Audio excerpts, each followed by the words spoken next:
Kumpulan kijang sedang minum air. Tiba-tiba seekor macan hitam datang. Anehnya, ia tidak menyerang, melainkan minum air dengan tenang. Karena sekarang adalah musim langka di hutan. Semua hewan harus hidup berdampingan untuk bertahan. Namun kehadiran kura-kura mengganggu kedamaian. Kura-kura berjalan ke tangan anak laki-laki sepanjang tali. Anak laki-laki langsung meminum kura-kura itu. Tindakan ini membuat hewan-hewan terkejut. Hanya Raja Serigala yang tidak terkejut. Mowgli, masih ingat apa yang kukatakan padamu? Kura-kura bukan untuk serigala. Ternyata Mowgli adalah anak serigala yang dibesarkan oleh kawanan serigala. Maka perilaku hidupnya seharusnya seperti serigala. Pada saat itu, sekelompok burung di udara tiba-tiba gelisah. Semua orang segera waspada. Ternyata Raja Binatang datang. Hewan-hewan kecil ketakutan. Mowgli segera bersembunyi di belakang Raja Serigala. Tapi tetap saja ditemukan oleh harimau. Dia datang untuk mencari Mowgli. Karena mata kirinya yang terluka. Itu semua adalah berkat manusia. Untungnya sekarang adalah masa damai. Jika tidak, pertempuran yang buruk tidak dapat dihindari.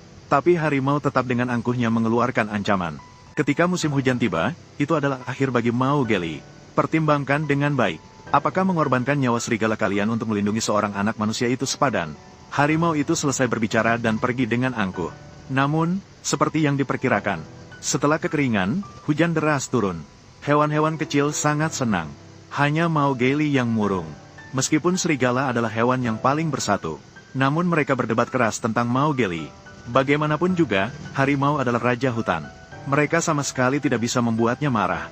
Untuk mencegah serigala terlibat, Mowgli membuat keputusan berani. Jangan berisik lagi. Saya akan pergi. Saya pasti tidak akan membiarkan semua orang terluka. Namun, serigala betina lebih memilih berkonflik dengan rekannya daripada membiarkan Mowgli pergi. Karena ia sudah menganggap anak angkat ini sejak lama. Saat serigala-serigala itu berdebat tanpa henti, harimau hitam tiba-tiba berdiri. Setuju untuk mengembalikan Mowgli kepada manusia. Dengan begitu, hidupnya tidak akan terancam. Meskipun serigala betina sangat berat hati, namun demi keselamatan Mowgli, ia terpaksa setuju. Ibu, jangan sedih. Jika ada kesempatan, saya akan datang menemuimu. Setelah mengucapkan selamat tinggal dengan penuh rasa berat kepada serigala betina, Mowgli pun berangkat mengikuti harimau hitam. Mereka menempuh perjalanan melewati gunung dan sungai, melintasi tebing yang curam. Namun, baru saja memasuki hutan, mereka sudah bertemu dengan sekumpulan gajah. Harimau hitam segera meminta Mowgli untuk berlutut dan memberi hormat. Karena gajah adalah pencipta hutan. Tidak ada hewan yang berani mengganggu mereka. Setelah mengantar gajah pergi, mereka melanjutkan perjalanan. Padang rumput emas yang indah tak terlukiskan. Sepanjang jalan, Mowgli penuh dengan pikiran yang dalam. Macan hitam tiba-tiba merasakan ancaman di sekitarnya. Meminta Mowgli untuk segera berbaring. Kamu tidak akan memintaku berlutut lagi, kan? Ini bukan lelucon. Mowgli melarikan diri dengan panik. Macan hitam memperlambat di belakang. Tapi dia jelas bukan lawan harimau. Belum sempat bertarung dua jurus, sudah pingsan terkena tamparan harimau. Setelah mengatasi macan hitam, harimau mengejar Mowgli dengan cepat. Melihat bahwa dia hampir kehilangan nyawa di sini. Pada saat kritis, kawanan sapi yang terkejut datang menyerang. Seekor sapi menabrak harimau. Mowgli melompat dari tebing. Tapi belum sempat bernapas, banteng gila itu datang lagi. Mowgli buru-buru menghindar. Dengan gerakan yang lincah, dia menghindar dengan cerdik. Tapi bahaya belum teratasi, karena harimau sudah menggeram di atas kepala. Mowgli tahu bahwa terus seperti ini bukanlah solusi. Karena kawanan sapi telah menyebar, dia akan sulit untuk melarikan diri. Pada saat kritis, Mowgli mendapatkan ide cemerlang. Dia mengamati waktu yang tepat untuk menangkap tanduk sapi dan melarikan diri. Makanan yang sudah di depan mata tiba-tiba menghilang. Harimau itu marah hingga hidungnya mengeluarkan asap. Namun, dia tidak menyerah. Sebaliknya, dia dengan marah mencari Raja Serigala. Bersikap seolah-olah tidak mempermasalahkan Mowgli. Saat Raja Serigala tidak memperhatikan, harimau itu tiba-tiba menyerang balik. Dia menggigit Raja Serigala dan melemparkannya ke jurang yang dalam. Kawanan serigala sama sekali tidak berani bertindak sembarangan. Kemudian harimau itu memanfaatkan kelemahan manusia yang tahu berterima kasih. Meminta kawanan serigala untuk menyebarkan berita kematian Raja Serigala. Setelah Mowgli mengetahuinya, dia akan datang dengan sukarela. Namun, saat itu Mowgli sama sekali tidak menyadari. Karena dia sudah tertidur. Di bawah guyuran hujan, dia baru saja terbangun dari kebingungan. Melihat sungai yang dalam tak berujung. Mowgli ketakutan hingga jiwanya melayang. Tapi yang lebih berbahaya masih ada di atas. Tiba-tiba terdengar suara keras. Tanah longsor yang parah terjadi di gunung di depan. Dengan cepat itu datang ke atas kepala. Mao Geili dengan cepat berbalik dan melompat dari punggung sapi untuk pamer. Menggelinding di lumpur dan jatuh ke dalam sungai. Tapi dia tidak bisa berenang dan hanya bisa berjuang sekuat tenaga. Untungnya dia berhasil memegang batang pohon dan selamat. Setelah mengapung selama 3 hari 3 malam, Mao Geili tiba di hutan belantara. Dalam keadaan lapar, dia mencari makanan ke sana kemari. Namun dia secara tidak sengaja menemukan kulit ular berusia 1000 tahun. Dia memegangnya dan melihatnya lama. Menyadari bahwa benda ini tidak berharga. Jadi dia membuangnya dengan rasa jijik. Dengan tenang dia duduk di bawah pohon dan makan buah liar. Tanpa disadari, malaikat maut telah datang. Sekelompok monyet licik diam-diam mendekat dari belakang. Memanfaatkan kesempatan untuk mencuri buah liar miliknya. Mao Geili segera mengikuti dan mengejar ke atas pohon. Sekitar tiba-tiba menjadi sangat menakutkan. Di mana-mana tercium aroma kematian.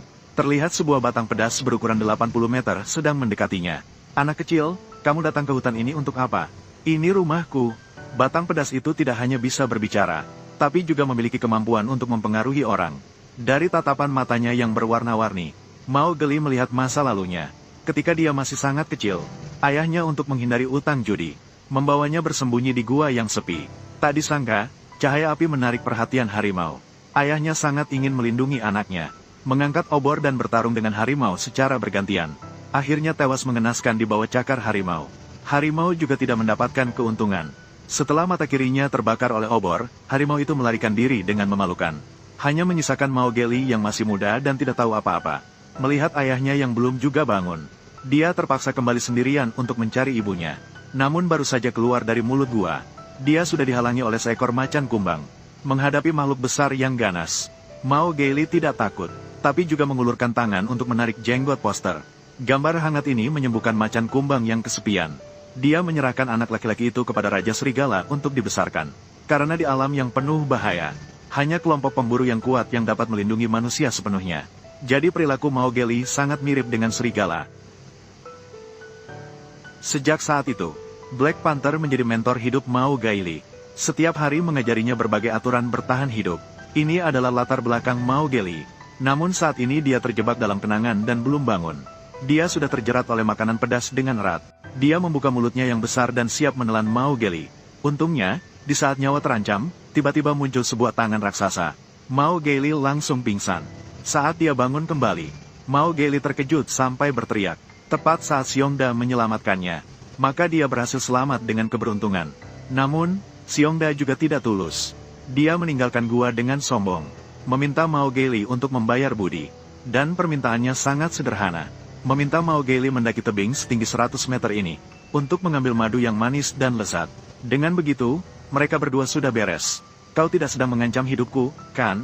Meskipun Mao Geili sangat enggan. Namun, demi membalas budi penyelamatan, dia akhirnya patuh melakukannya. Kemudian, Mao Geili memanjat pohon, menggunting seutas liana dengan batu tajam, lalu mematahkan cabang pohon, kemudian mengikat liana di puncak tebing. Dia menarik dirinya perlahan ke bawah. Dengan cepat, dia tiba di depan madu. Mao dengan kuat mengayunkan tongkat dan menusuk sembarangan, menyebabkan kemarahan besar pada lebah. Mao digigit hingga menangis kesakitan. Tanpa sengaja, tongkatnya terjatuh. Mao terpaksa menendang dengan keras menggunakan kakinya. Melalui percobaan berulang, akhirnya berhasil menendang madu jatuh. Xiongda makan dengan rakus. Tidak boleh ada yang terbuang. Tetapi Mao sangat menderita. Tubuhnya dipenuhi gigitan lebah. Tupai segera memberikan sepotong kecil madu, untuk meredakan rasa sakit pada tubuh Mao agar bisa terus menikmati madu yang lezat. Xiongda mulai membujuk Mao menceritakan cerita tentang manusia padanya. Setelah beberapa hari bersama, mereka menjadi teman yang tak ada rahasia. Melihat musim dingin akan segera tiba, Mao mulai menggunakan keahlian manusianya. Dia meminta hewan kecil untuk membantunya. Menggunakan daun palem dan sulur, dia membuat satu set alat untuk mengambil madu. Kemudian mengikatnya di tubuh beruang besar, menggunakannya sebagai derek bergerak. Tindakan ini tidak hanya aneh, tetapi juga segera menghasilkan banyak. Namun, kebahagiaan itu tidak bertahan lama. Hari itu Mao Geili dan beruang besar mandi di sungai. Tiba-tiba mereka mendengar suara di semak-semak. Beruang besar memanggil Mao Geili untuk segera naik ke punggungnya. Setelah sampai di darat, mereka baru tahu. Ternyata itu adalah macan kumbang. Melihat guru penyelamatnya datang, Mao Geili sangat senang. Dia segera membawa macan kumbang ke dalam gua, memintanya untuk makan madu yang disimpan untuk musim dingin. Melihat itu, macan kumbang sangat marah. Dia memarahi Mao Geili karena menggunakan alat itu sendirian. Sambil membantu beruang besar, dia malah melukai lebah. Ini adalah pelanggaran serius terhadap hukum hutan. Macan kumbang memerintahkan Mao Geli untuk kembali ke suku manusia besok. Saat istirahat malam, Mao Geli tiba-tiba mendengar suara mengerikan. Dia keluar dengan rasa ingin tahu. Ternyata seekor gajah kecil terjatuh ke dalam lubang. Dia segera mengeluarkan tali yang sudah disiapkan, lalu melompat ke dalam lubang dan mengikat gajah kecil. Kemudian mengikat salah satu ujung tali pada belalai gajah. Mereka bekerja sama dan akhirnya berhasil menyelamatkan gajah kecil. Inilah tindakan baik ini. Akhirnya membantu Mao Geli mengatasi krisis yang mengancam nyawa. Adegan penuh kebaikan. Tepat ketika dilihat oleh Black Panther dan beruang besar. Hai, Bear belum pernah melihat manusia yang begitu baik. Dia tidak pernah bisa memahami mengapa Black Panther begitu ingin mengirim Mao Geli pergi. Maka tanpa bisa menahan diri, dia bertanya alasannya. Ketika mengetahui harimau sedang mengejar Mao Geli, beruang besar baru saja memahami maksud Black Panther. Kemudian dia menemukan Mao Geli, mengucapkan banyak kata-kata yang melanggar hati nurani. Kamu ikutlah dengan Black Panther, tapi saya ingin bersamamu. Saya hanya memanfaatkanmu untuk membantu saya mengambil madu. Tapi sekarang tidak perlu lagi. Mao Geli pergi dengan marah setelah mendengarnya. Duduk di atas pohon dengan sedih. Tanpa disadari, bahaya sudah datang. Belum sempat Mao bereaksi, dia sudah ditangkap oleh sepasang tangan berbulu. Segera setelah itu, dia diangkat tinggi oleh monyet kecil. Dimainkan dengan bebas di atas pohon setinggi 100 meter. Detik berikutnya, dia dilempar jauh oleh si Gibbon. Mao Geli ketakutan hingga jiwanya melayang. Macan hitam berusaha keras mengejar di tanah, namun terhalang oleh arus sungai yang deras. Saat macan hitam kebingungan, beruang besar melompat tanpa ragu. Macan hitam tidak ragu, memanfaatkan beruang besar, berhasil melintasi sungai. Pada saat itu, Mao memberikan kekuatan. Sudah dibawa oleh monyet nakal mendaki tebing setinggi ribuan meter. Dilempar sembarangan dan tiba di puncak gunung. Melihat tebing yang tinggi dan curam, kulit kepala Black Panther terasa geli. Untuk menyelamatkan Mao Geli, ia terpaksa mengambil risiko. Beruang besar yang berat itu sangat menderita. Terjebak di tengah tebing, tidak bisa maju atau mundur. Sedikit saja lengah bisa hancur lebur. Jangan sekali-kali melihat ke bawah. Jangan panik, perlahan-lahan mendaki ke atas. Meskipun mereka berhasil mendaki ke atas, namun Mao Geli sudah tidak diketahui keberadaannya. Karena ia dibawa ke sebuah kastil kuno. Di dalamnya ada banyak alat yang digunakan manusia. Tiba-tiba sebuah tangan aneh muncul dari kegelapan. Ia mengambil buah yang ada di tanah, langsung dilemparkan ke depan Mao Geli. Mao Geli tidak bisa menahan godaan. Ia makan dengan rakus. Manis sekali. Tepat sekali terjebak dalam tipu daya Raja Monyet. Kamu sudah selesai. Ternyata Raja Monyet ingin menguasai seluruh hutan. Namun, bunga merah kecil milik manusia tidak bisa hilang satupun. Ia memaksa Mao Geli untuk menyerahkan bunga merah kecil tersebut. Kalau tidak, nyawanya akan melayang. Dan bunga merah itu adalah api penyulut. Mao Geli tumbuh besar di hutan sejak kecil. Saya sama sekali belum pernah melihat hal seperti ini. Aku benar-benar tidak tahu. Segera serahkan. Tak peduli bagaimana dia menjelaskan, Raja Kera tidak percaya. Saat Mao Geli bingung, beruntung Xiongda datang tepat waktu. Langsung menyenangkan Raja Kera dengan licik. Para monyet terkejut mendengarnya. Saat itu, macan tutul muncul diam-diam dari samping, memberi isyarat pada Mao Geli untuk segera melarikan diri. Saat Raja Kera tidak memperhatikan, Mao Geli dengan berani melarikan diri di depan matanya. Namun tetap ditemukan oleh monyet cerdik. Anak kecil nakal melarikan diri. Melihat situasi terbongkar, Mao Geli langsung melarikan diri. Teman-teman, serang dia. Seiring dengan perintah Raja Kera, semua monyet bergegas keluar. Macan tutul meminta Mao Geli untuk melarikan diri terlebih dahulu dan dia akan bertahan di belakang. Pertempuran akan segera dimulai. Tapi Xiongda sangat lemah. Dipukuli oleh beberapa monyet nakal sampai terjatuh. Pada saat kritis, ia terpaksa mengeluarkan jurus andalannya. Tapi bahkan tidak ada sehelai bulu monyet yang terbang. Sebaliknya, ia malah terjerat oleh monyet nakal dan berteriak kesakitan. Raja Monyet tidak bisa duduk diam lagi. Dengan satu teriakan marah, bumi bergetar. Jangan lihat penampilannya yang tampak tidak berbahaya. Dalam hal keterampilan, bahkan Sun Wukong pun tidak bisa menandingi. Dalam beberapa putaran, ia sudah berada di depan Mao Geli. Kamu mau kemana, anak manusia?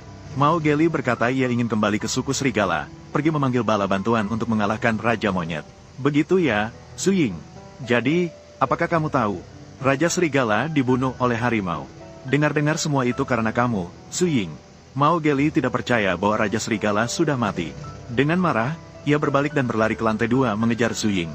Tiba-tiba, Raja Monyet muncul lagi. Mao Geli segera bersembunyi di belakang tiang. Bermain petak umpet dengan Raja Monyet.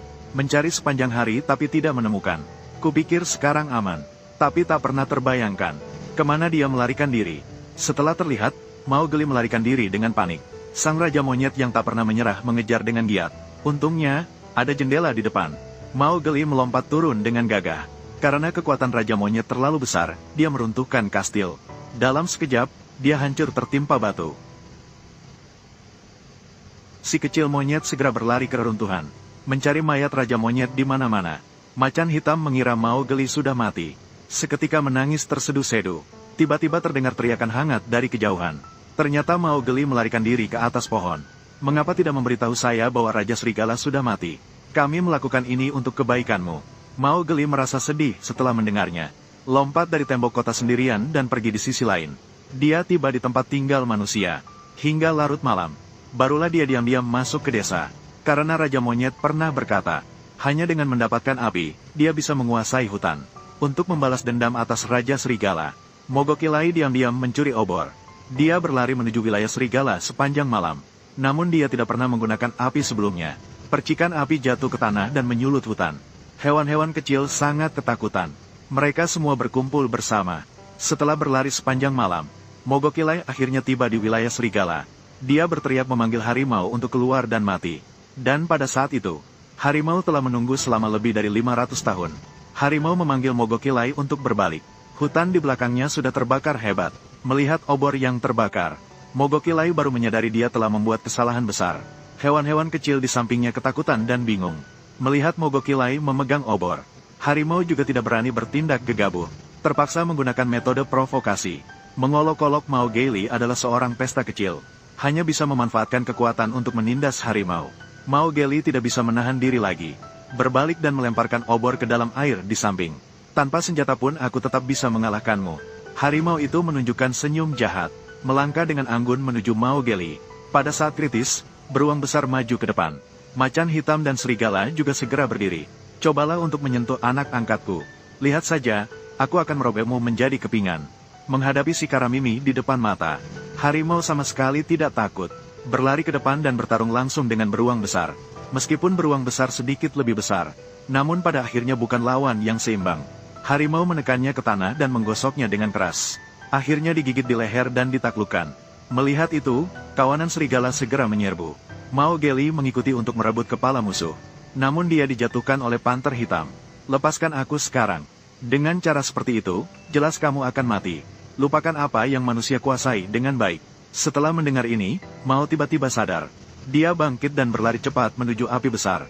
Meskipun serigala banyak, tapi sama sekali bukan lawan untuk harimau. Dalam sekejap, dia dipukul terbang dengan satu tamparan. Melihat Mao yang melarikan diri memberikan semangat, harimau melompat keluar dari kawanan serigala dan mengejarnya. Panter hitam tidak bisa lagi diam. Dia langsung menyerang dan menjatuhkan harimau. Keduanya bertarung tanpa bisa dipisahkan. Jelas mereka sebanding. Setelah 800 putaran pertempuran, panter hitam mulai kalah. Dia hampir jatuh dengan penuh penyesalan. Sementara itu, Mowgli nekat melompat ke dalam api. Dia tiba di depan pohon kering. Akhirnya dia menemukan rencana brilian untuk menghadapi harimau. Terlihat Mowgli dengan cepat memanjat pohon, menggunakan batu tajam untuk memotong sulur, kemudian mengikatnya pada cabang yang kuat. Setelah semuanya siap, Mowgli membawa ayunan yang sudah jadi keluar.